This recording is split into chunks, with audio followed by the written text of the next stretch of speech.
Well, good afternoon, everybody. Welcome to our natural living workshop with Lily Cunning. We are so thrilled that herbalist Lily is with us today. She is going to be talking about detoxifying your home and life. So let me do that screen share, Lily, for the presentation you sent me. I will be emailing out the handouts and the presentation that Lily sent me, so you'll have a copy of this for everybody who has joined today. So welcome, Lily. Hello. Yeah, so this presentation is mostly going to focus on chemicals that we find in our homes, a lot of cleaning products, things like that. I also do one on body care, which I'm not sure when that happens during the year, but I'm pretty sure we still have it going on this year. I'll have to look. But this one is going to focus on chemicals that we come in contact with every week in our homes, and maybe give some alternatives to some of them that we might want to get rid of. As someone who is surviving cancer, or someone, you're a caregiver to someone who's surviving cancer, getting rid of as much, toxicity is as possible in your life is highly recommended. It's one of the things that there's like 6 main areas that I look at when I'm working with a client, like a clinician client. And one of them is detoxifying our chemical exposures. And that includes home care and garden and garage things, as well as body care. We have seen a huge uptick in cancers and autoimmune diseases, particularly in the United States, where such chemicals are not as regulated. And we herbalists and holistic practitioners have definitely seen a correlation between what we expose ourselves to, either by ingesting or breathing or coming into physical contact with our skin, and the uptick in these kinds of diseases. Next slide. So what do I mean detox? This word is often misused to mean dieting, and that is not what I'm talking about. Under normal circumstances, your liver and lymph system do really well at cleansing themselves. You don't need to do a detox in order to cleanse your liver. A lot of people do that, and really what they mean is they want to lose weight, and so they do something that, causes diarrhea and causes a lot of water loss, water weight loss. That's not what I'm talking about here. Americans, though, do not live under normal circumstances the way that the human body evolved to cope with using our liver and lymph nodes.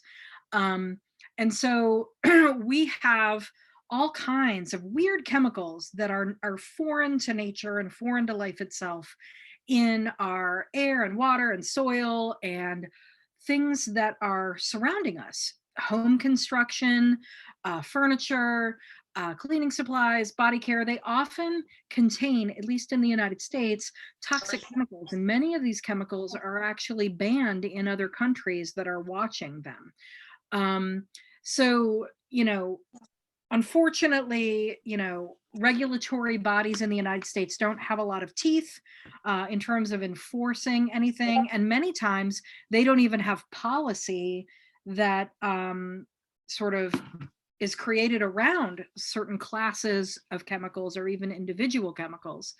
Other countries often rely on independent certifications and efficacy testing, but in the United States, because we're sort of we're driven with profit-driven models, we allow companies to do their certification and efficacy testing on their own, and then they submit it to a regulatory agency like the FDA, for example, when it comes to food and drugs and supplements. And so those agencies often are completely underfunded and have no way of even assessing whether the science is legit. And they certainly don't have regulatory teeth to tell like this isn't up to snuff. So we have a broken system. And what that means for individuals in this country is that we really need to arm ourselves with some education about what's in our products, and how to avoid nasty ingredients. And so that's what this presentation is about. What's the next slide? Oh yeah. Okay, so there's this concept called bioaccumulation.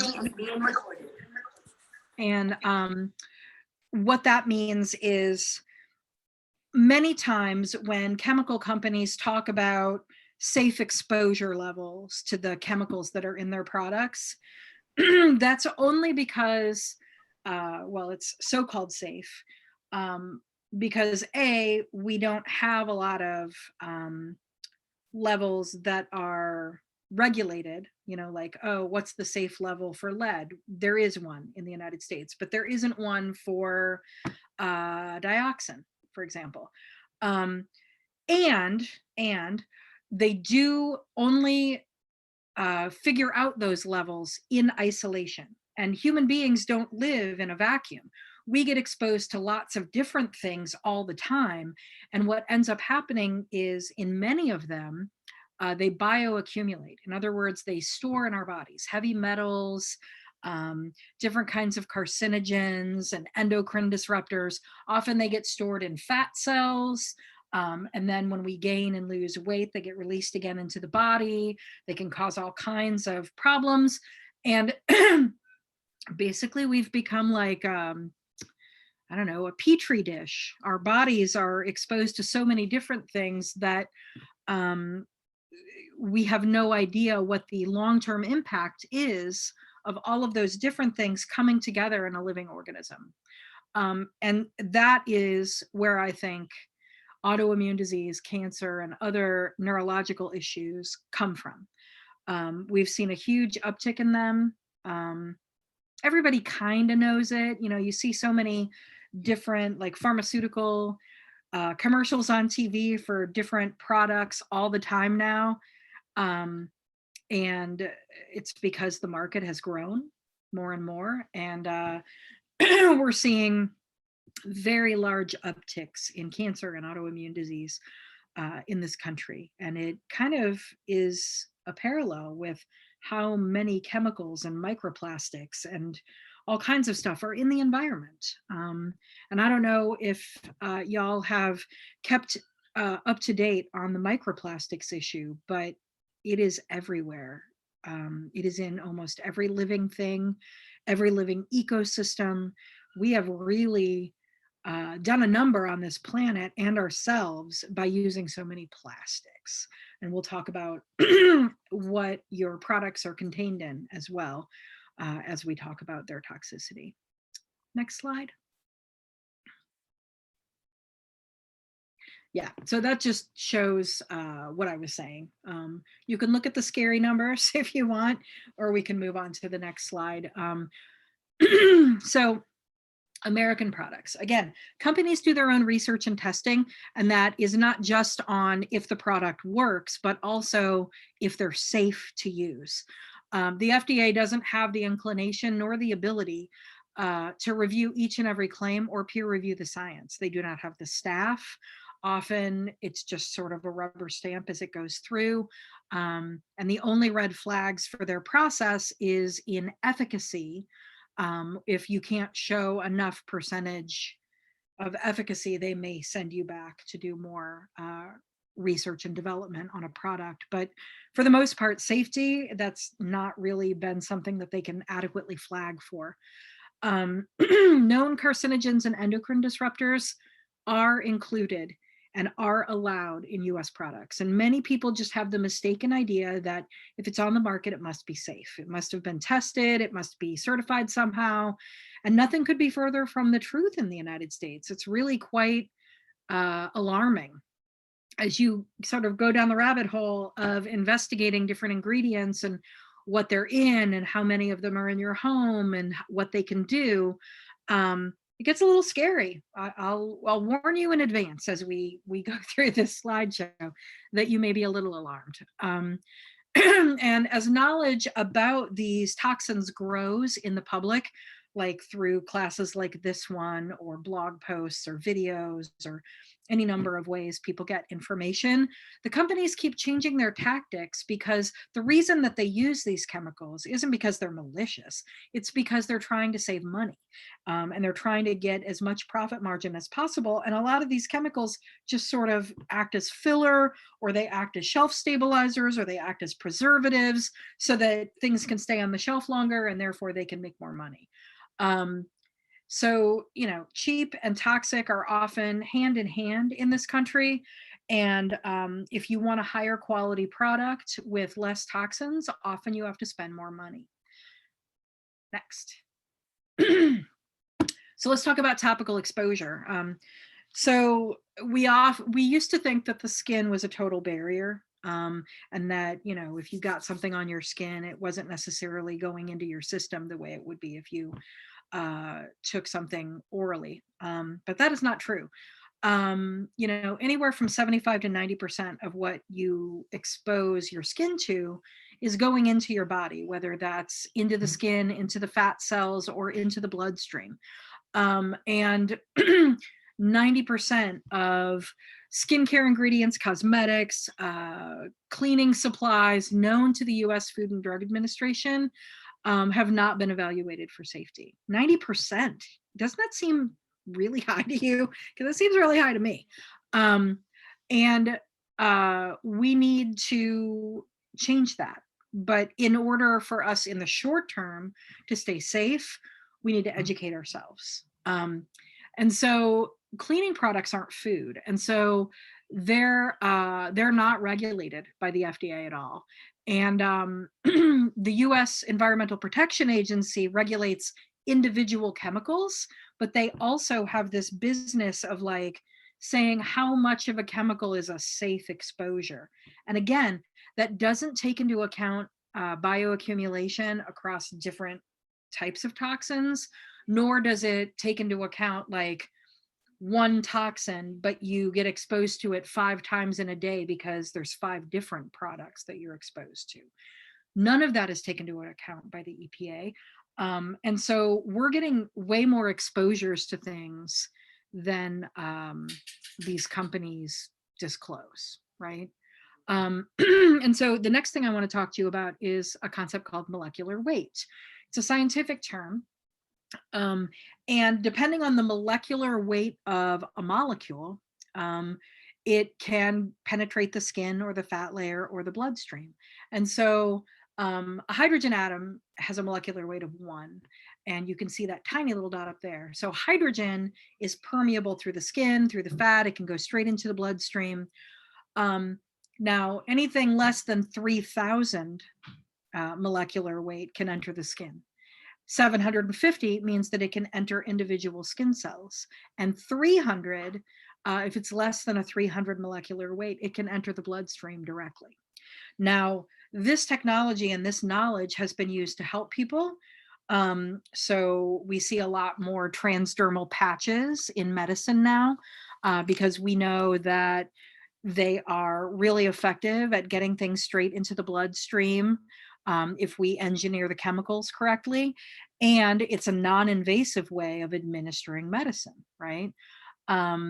So that's a great thing. We also know that topical use of like essential oils, topical use is one of the ways that we get essential oils into our system. And we want to make sure that that's a safe chemical amount when we're doing that. Most essential oils have a molecular weight smaller than 300. And so we know that when we apply them, hopefully diluted, which is a totally separate conversation that we'll have, I think, in the winter. When you apply them, they're going straight into the bloodstream, those chemicals. And that's how they do their medicinal work. Next slide. Okay, so there's a lot of different types of ingredients as classifications to avoid. So anything that's antibacterial and advertises itself as antibacterial, you should avoid it, because number one, there's too many antibiotics at all. And so we're creating these super organisms that are antibiotic resistant. And we're seeing MRSA never being eradicated from hospital wards as a result of this. But also, you are not just you, you are a colony, right? And the colony of bacteria and yeast not only live in your digestive tract, most people know that, and they can take probiotics or eat yogurt to kind of help with their digestive issues, but you also have colonies of bacteria and yeast on your skin, and they protect you, and they're supposed to be there. And when you are constantly using antibacterial products, you're killing them, and you're exposing yourself to more illness. Lily, I have a Yeah. question about that. During this pandemic, hand sanitizer is used a lot. How Yeah. does hand sanitizer fit within that antibacterial as we're trying to avoid COVID-19? Yeah, that's a great question. So I use hand sanitizer too, and I look for hand sanitizer that meets certain qualifications. I'm not going to get anything with triclosan because, first of all, that's an antibacterial and it won't kill viruses. But I usually use ones that are primarily alcohol, at least 70%, or something with thymol, which is an extract of thyme. Thyme is a really incredible antiviral as well as an antibacterial, and it's much safer than some of these synthetic antibiotics. You know, hand sanitizer is a necessary evil right now, but we're also not like, you know, infusing it into plastic products. Like the other day I was in a public bathroom and the little changing station, the plastic changing station for babies was infused with triclosan. And I'm like, seriously? Yuck. But it's a necessary evil. And one of the things that I do is I try and wash my hands with regular soap rather than antibacterial soap. And washing your hands is actually more effective than using hand sanitizer when it comes to trying to get any pathogens that you may have encountered off your hands. I primarily use hand sanitizer. I keep it in my car. So if I have to go into a place and I've touched some things, like if I'm shopping, I will use hand sanitizer when I get out before I remove my mask because I don't want to touch my face with potentially germy hands. But it's a necessary evil. And if you're only doing it in a small surface area, just your hands, and you're not completely covering your body, your colony is able to reestablish itself a little faster. You know, does that answer your question? Yes, thank you. Sorry, I had to unmute myself. Thank you. No problem, no problem. So anything that's a corrosive or caustic, and one of the things that you'll get in a handout from me today is some resources to see what kinds of chemicals have different properties like corrosiveness. One of them is EWG.org, Environmental Working Group. They have several databases of chemicals and products that you can look up, and I highly recommend them as you're sort of doing an audit in your home. Essential oils. Now, a lot of people think of essential oils as a really awesome natural alternative to some of the chemicals that are out there. And I see a lot of recipes online where people are like, just use this essential oil spray on your countertops instead of buying that cleaner that may be toxic. And some of that is true. Essential oils are still chemicals. They're still phytochemicals. They are sourced from plant material. But here's the thing, we would never encounter that level of phytochemical in nature, right? It takes hundreds of pounds of plant material to make that little bottle. So they're highly concentrated and they are corrosive. And so you need to be careful about how you use them. I always dilute them unless I'm diffusing them into the air, because if you're diffusing them into the air is your dilution, right? But if you're going to apply them topically or you're going to use them in a cleaning or a bath, you need to dilute them. And so you can either dilute them in oil, or you can dilute them in alcohol. Those are the two ways that essential oils can sort of blend into another material so that you can dilute them. And far too many people use a higher concentration than is necessary or safe with essential oils.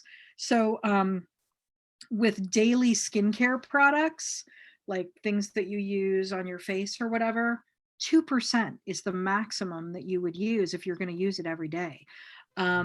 For acute situations where you're like applying it to a bee sting or something, you could go up to 25%, but I usually stick around 5.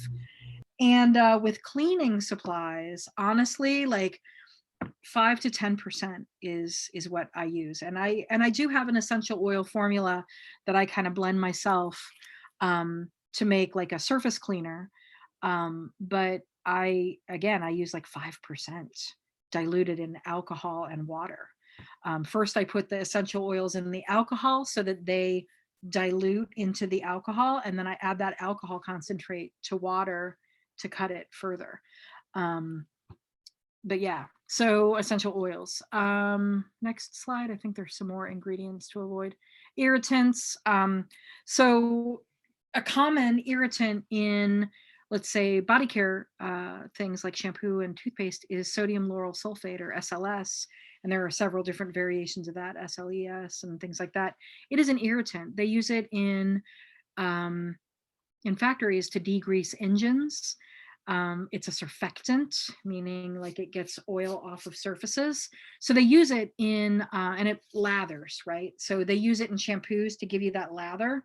Lather doesn't mean that your hair is getting cleaner necessarily. You can get just as much of a clean without lather. And they also use it in toothpaste, but it is an irritant. And so it can cause your scalp to sort of separate a little bit and cause dandruff flakes more often. It can cause canker sores in the mouth.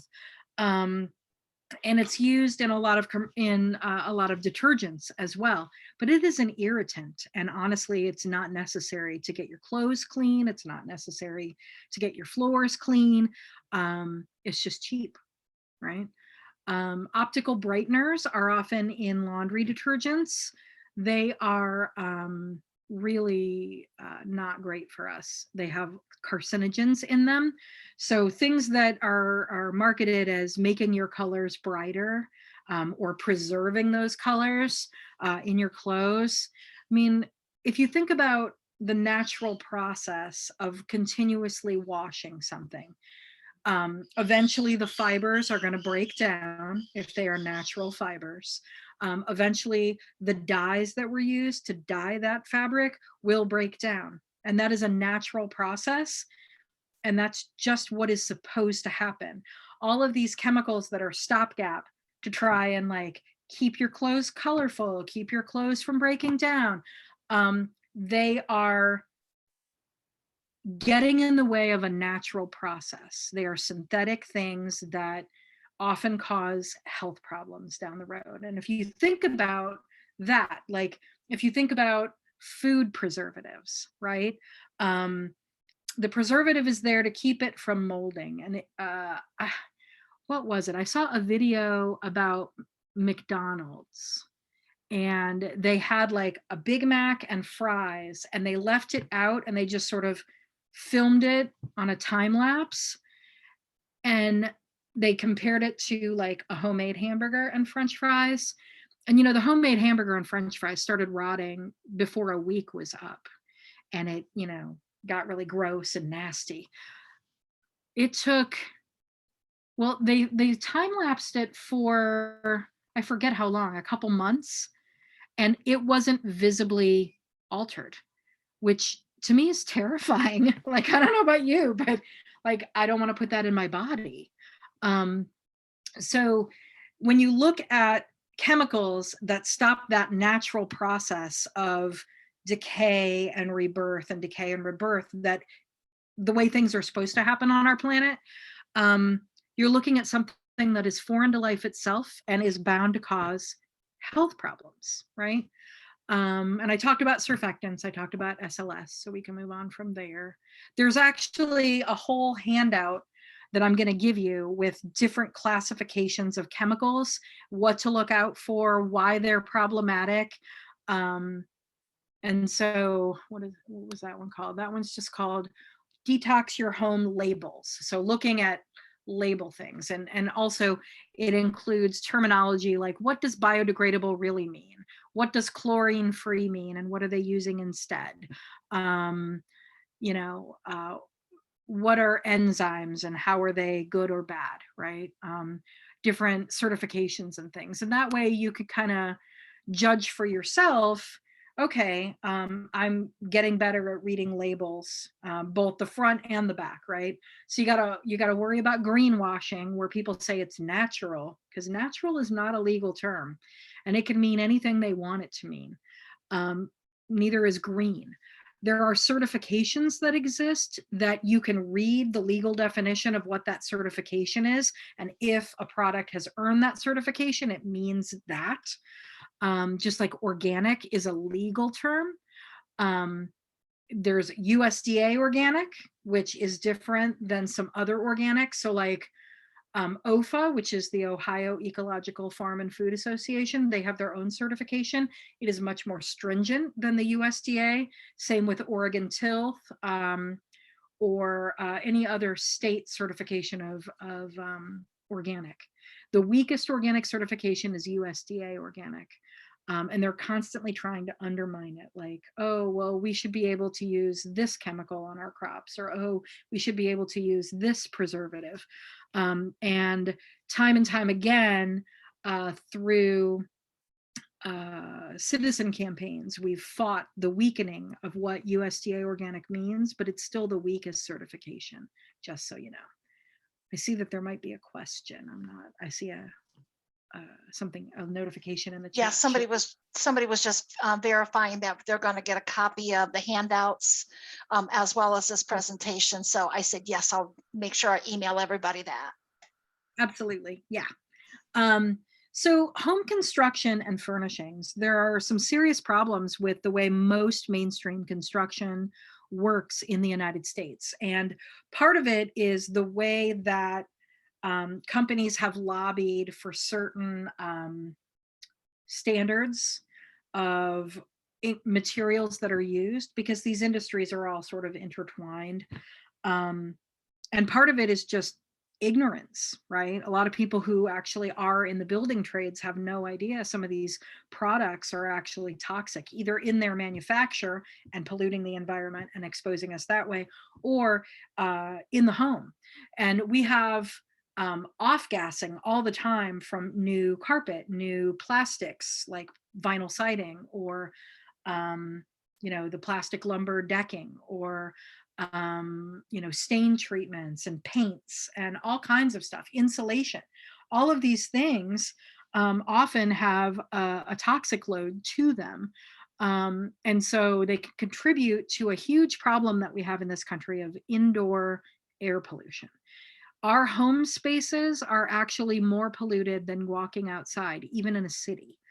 And that's terrifying. So the more you can do to eliminate toxins in your home that you do have control over, the better. So if you're in the market to buy new furniture of some sort, like, make sure that it's not Scotch guarded or stain proofed or whatever, because that chemical, the chemical that they use to make fabric stain resistant, is a carcinogen. And when you're looking to change the outside treatment of your house, if you're going to get siding, don't get vinyl siding. If you're going to get decking, like, spend the extra money instead of getting plastic decking. And I know they sell it to you as a recycled material and that's good for the environment. The fact is that it's still off gassing. And for every pound of toxic waste or every pound of plastic that's produced, there's a pound of toxic waste that gets put in the environment, and that includes the recycling process. They're not telling you that part. Yeah, they're reusing the material, but they're also creating a lot more crap. We've really done a number on this planet with plastics. I'm not a big fan. So what I suggest that each of you do is to do a home audit. I have this class that I do. It's a group wellness coaching class. It's called Wellness in Weeks. And one of the months that we spend is we literally go hand in hand and we do an audit of what is in our homes, what we are exposing ourselves to. Because most of the people that take that class have a chronic illness of some sort that they're managing. And so the detoxification is good for everyone, but it's especially important for people surviving cancer or autoimmune disease. And so I highly recommend doing a home audit. EWG is a great resource if you're not, sort of going step by step with help, like the Wellness in Weeks folks do.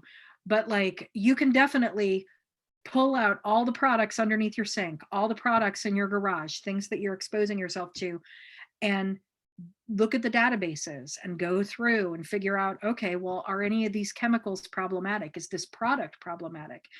And EWG makes it pretty easy to know for sure whether a product is problematic and what kinds of problems the ingredients in it cause.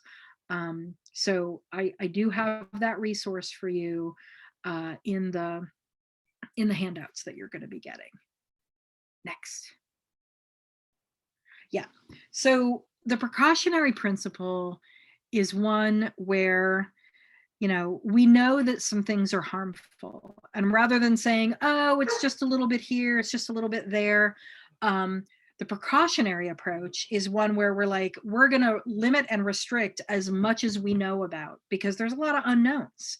So anything you can do that is within your control, making choices to eliminate toxins, is all to the good. Rather than saying, I get a lot when people are overwhelmed with too much information. They're like, well, everything causes cancer. So I'm just, yeah. And frankly, that is a way of increasing your toxic load.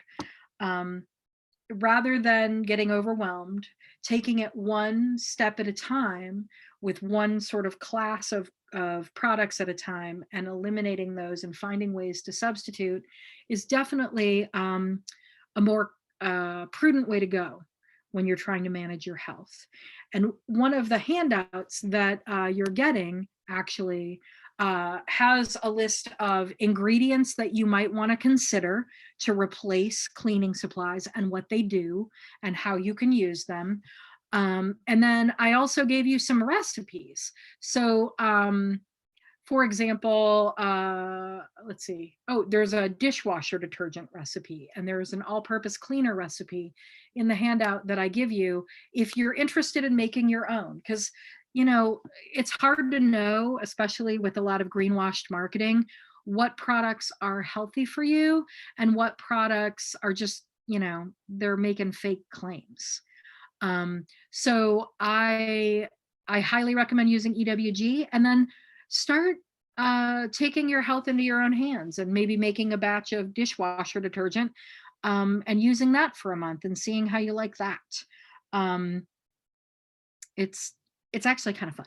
So yeah, that's kind of where I'm at. I'm happy to answer any questions about that. I know I went fairly fast through some stuff, but I'm happy to answer questions about different products, about different types of ingredients or specific ingredients, about how to make your own, different research, reference materials of where to find good information, vetted information, any number of things.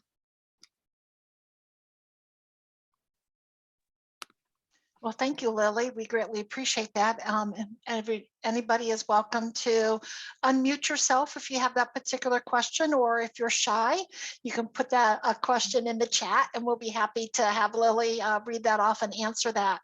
But we do greatly appreciate this information. And I know we've mentioned this a couple of times, Lily, about essential oils, but just one more time. You had mentioned that we also have to be careful of the type of essential oil we're using. Frankincense is one that correct me if I'm wrong, it supports cellular strength, but it doesn't know the difference between a healthy cell and a cancer cell. So it will strengthen everything.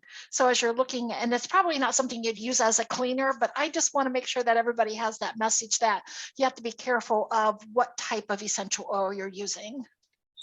Yeah, so with frankincense, there's been a lot of marketing on the part of multi-level marketing companies around frankincense and cancer, and there's two problems with that. The one that Darlene mentioned, where frankincense is cellular protective, and yes, it will protect your cancer cells. So don't think that you're using it as a cancer treatment, right? But also, the studies that show frankincense is cellular protective were based on herbal extracts of frankincense, in essence, a tincture rather than an essential oil. The extraction methods used to make different types of botanical-based medicine extract different phytochemicals, right? So with essential oils, it's mostly done through steam distillation, and the number of phytochemicals, the number of constituents that come out of frankincense are far less than the broad spectrum of using like ethanol, right? Or yeah, mostly ethanol because we were ingesting.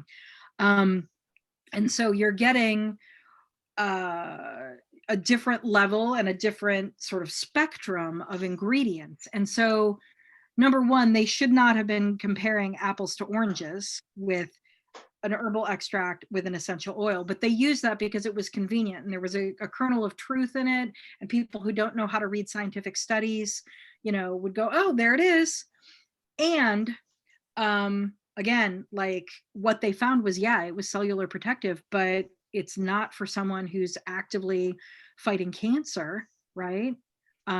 Because you're trying to kill those cells, right? You're trying to kill those aggressive, predatory cells. So, yeah.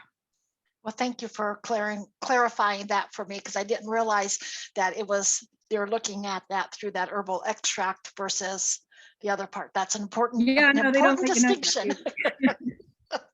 Yeah, it is. And most people don't spend their life thinking about solvents and phytochemistry. They don't. I get it. Like I'm a weird one, but it's important to know what you're actually talking about, right? Yeah. Well, we will be sending out the slide deck that Lily used today for her presentation, as well as those two handouts she had mentioned with the recipes and the labels. So please look for that. That'll be coming from me. And then next month on April the 11th, Lily's going to be presenting Growing Herbs for Wellness, which is perfect because we'll be officially in spring by then. And it'll be time to look at our planting season and what kind of herbs would be best for us to have around. So Lily, again, thank you so very much for giving us your time and your expertise and your knowledge. We greatly appreciate that. Yeah, for sure. I just wanted to say, for those that want to get a hold of me, my contact information is on the handouts. My website is there and my email. I'm happy to answer any questions that you may have after the fact. And I'm available for that. I teach this medicinal gardening class every year, sometimes for cancer support community and also at large. And one of the things I really love is I go down and I grab medicinal seedlings from Ohio's medicinal nursery and I bring them back up to Central Ohio for folks that pre-order them. And because I really just want as many people as possible having access to people's medicine and being able to grow your own medicine. So definitely register for that class. Anyone who attends, I will discount those seedlings so that you can get them at a really affordable rate. And we'll talk about what you might want to grow based on your own personal health concerns, right? We'll talk about that and it'll get really granular and individual for that. So looking forward to that one. Great. Well, thank you.